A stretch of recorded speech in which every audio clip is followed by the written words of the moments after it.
non tigi bandiraɓe yeɓeyankoɓe chaîne men YouTube Mo Nangue TV min calmini on goto kala inde muɗum e yettode mum alhamdulillah rabbil alamin on ji non gonirɗen ni oɗo nokku ɗo e Madina Elmi Sara Daka ɗo woni Daka o ari ngal ha natti Gurel Guel watti noon fedde men jeunesse ha e fondation e dendagal walti mabɓe kamɓe keede e defte bottaje ɗe deefe ha waɗa fayida sarwe julɓe sawre tidianankoɓe sarwe ɓen arɓe Daka o Médine Gounass machallah on ji woyndu on ji machallah ɓeɗo koye ɗum ɗo ko soble on ji soble ɗe machallah on ji alhamdulillah ɗo ko maaro on ji sakuji maaro machallah on ji kilo machallah on ji maaro ko on ji oɗo ko setterne ndiyam tawɓe manquetake ndiyam mo won ɗo eywa min jurima oɗo ko setterne ndiyam taw ndiyam mankata ɗoɓe nokku moɓe goni o inchallah on ji machallah vraiment jetti dendagal yeeɓiyankoɓe kadi e kuuɓal machallah on ji golle ɗe tigui machallah golɗe ndewi lawol no machallah alhamdulillah on ji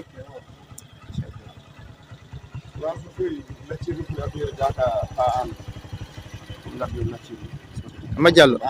min jurima golɗen jahan moƴƴi Daka o alhamdulillah machallah alhamdulillah Tidiane no foti foof famnide yimɓe nokku o sababu o ko nandi hen en jetti Allah ɓurɗo hadde waɗe yamirde saɗe koɗo ko wela ende wela eɗo wela itta ko wela totta mo wela taw hay goto wita pourquoi Allah hokki ɗum ceerno men ceerno Ahmed Tidiane ceerno yo Allah jurno gurdam makko juuta juutde hen bi jahi rasulullahi endallahi sallallahu alaihi wasallam barke seydi Cheikh Tidiane ewa eɗen jetta Allah ko moƴƴi e ɗum ɗo sababu muɗum ko fondation dental Daka Madina Gounass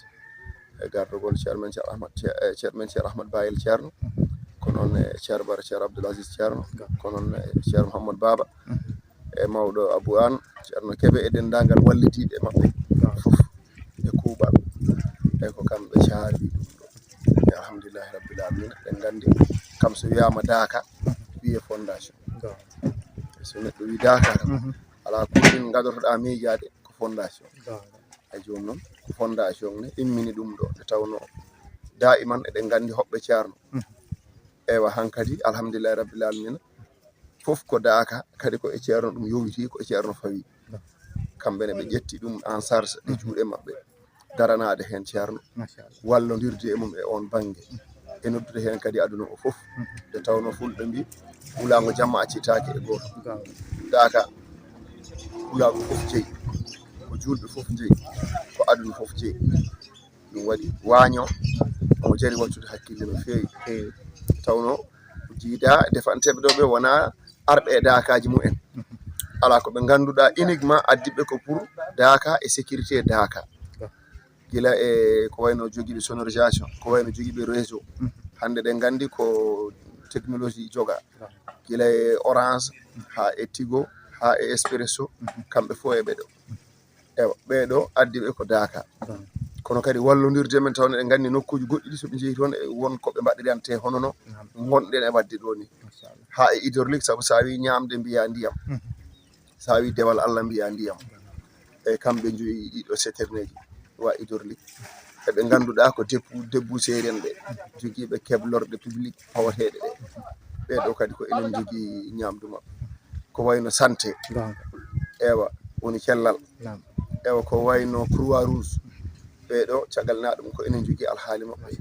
e ko wayno hygiène woni service d'hygiène ɓe ganduɗa ko kañumen ƴewanta en est ce que ñamde ne ñamata hende ko moƴƴere walla yarde ne jarata hende ko moƴƴere e ko nandi hen kamɓe kulɓinta won e sosoɓe walla barinaɓe addude ɗo ñaɓɓere ɗe moƴƴani ɓeɗo kadi foof goni ko sur le terrain enen jogi ene ndena cellal men deke ɓeɗo fof kadi ko ceerno joguino charge mabɓe kañum wottinta ɗum e fondation dental Daka noon immi e ɗum ɗo joguitade ɗum tellement kayne joguituno gueɗe goɗɗe kono kadi ɓeydi ɗum ɗo e charge mum mo joguino o ittoye defoɓe ha Dakar woni wiyeteɓe traiteur en ɓe gari ñande foof eɗen caggina barmeji 6 eywa bottari ko noon ne barmeji 6 hitande e ɗum ɗo alhamdulillahi rabbil alamin kam ko yettere Allah biya daka o fuɗɗi eɗen jogi ɗum e juuɗe men ko enen kadi mbadda e maɓɓe ɗo kadi koɓe yimɓe moƴƴuɓe yimɓe ɓe ngala probléme haydara ɓe ganduɗa haaju mumen ala so wona e golle falillahi alhamdu eyyi ɗum noon ko yettere Allah eɗen ñaago kadi tawede dakaji limtinɗi eɗen duwonoɓe kamɓe fuɗɗuɓe nde ɗo moƴƴere ɓe ewa kala koɓe mbawno hen gotel mo wuuri yo en mbaw ɗum temde jahi rasulullahi endallahi sallallahu alaihi wasallam barke Seydi Cheikh Tidiane en tigi jarama Cheikh Tidiane nanama kono kadi famama tigui rigui e kaɗo haala batka fayida wadde andama kam ko defanteɗo ko wadde ko ɓen telɗuɓe arɓe taw wona e dakaji gimmiɗe guure men wonande walla mbiyen ko yimɓe laamu tan fayida yimɓe laamu ɓe limtiɗa ɗo ɓe fof machallah ko ɓen defanteɗo guila nde puɗɗi ɗon daka hikka ha oɗo saaha wona kam hay caɗele gotel ngala hen eyyi alhamdulillahi rabbil alamina ligganteɗo ko belɗo ligganade gonga ligganteɗo falillahi alhamdu ko belɗo tampande ko jarɗo tampande kala nde piɗɗa anniye tan wonde aɗa tampanamo ko Allah heedantuma an e ko heedanno e ma ko ko Allah heedantuma hen ɗum waɗi min dañani hen hay probléme goto minen fof komin denɗiraɓe komin fijoɓe komin jaloɓe kamɓe ɓeɗo ɓe mbayi kono min gandodiri duuɓi limtimɗi te taw ko hikka min meeɗi yimɓe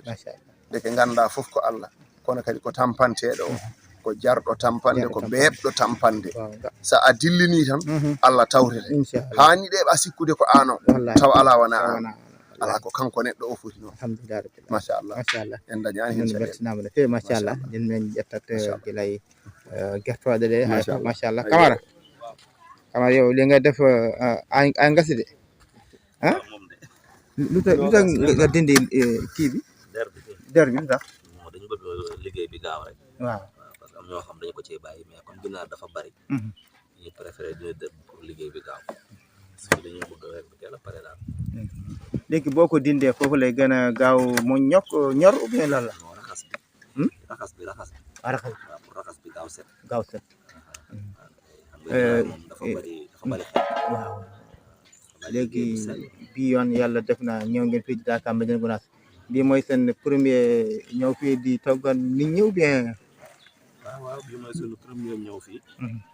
Pa Abou Anne ndeysaan moom lañ ñu booleel Dakar waaw ndeysaan bokk ci fondation dentale Dakar na mooy président Dakar moom mooy fii indi daal suñu ñëw fii ci moom la jaare Cerno tamit dëgg yàlla def fii ñoom mi ñuy nemmeeku di xool lu ñu manqué bëgg daal dara loo xam seen si day yéexal liggéey chaque fois mi ngi bëgg lépp ne ci tege lu ñu soxla rek daal ci jot quoi liggéey bi mën a gaaw te yemb te barke alhamdulilah bi ngeen commencé bi Dakar bi liggéey bi dara manqué leen dara amul benn jafe-jafe dëgg yàlla ñi ñu booleel ñoom sëñ bi caam ñi ñeneen si des ñëpp dëgg yàlla lépp lu ñu soxla sax buñ ko waxee bala ñu koo waxaat fekk loolu ñëw dëgg yàlla loolu moom amuñ ci benn jafe-jafe dëgg yàlla muy nag yi rek ginnaaw gis nga ginnaaw yi reer la gis te maa ngi koy defar heure bi kon teel na egg ginnaaw bi pour reer bi la waaw pour reer la waaw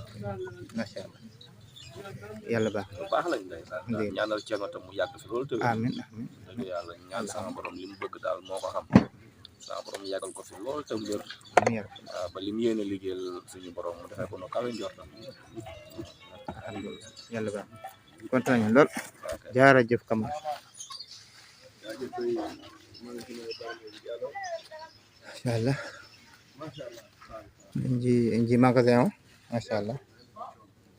en ji magasin o machallah wonde ɗo ration mo woni ɗo machallah dendagal service laamu garɗo ɗo ene ko ɓen defanteɗe ɗo gueɗe machallah alhamdulillah gatugol Amadou Tidiane Thiam kanko wonde defoɓe Amadou Tidiane Thiam Folejel mo gara kanko ardi fondation kanko ardi jeunesse Médina Gounass e oɗo saaha machallah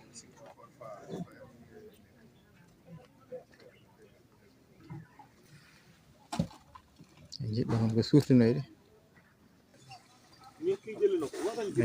ji boluji ɗi ji barmeji ɗi machallah ji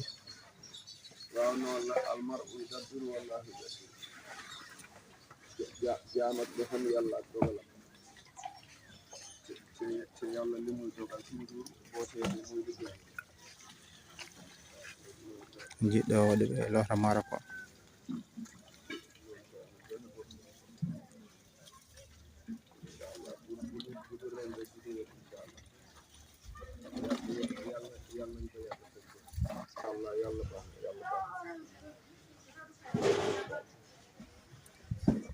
incha allah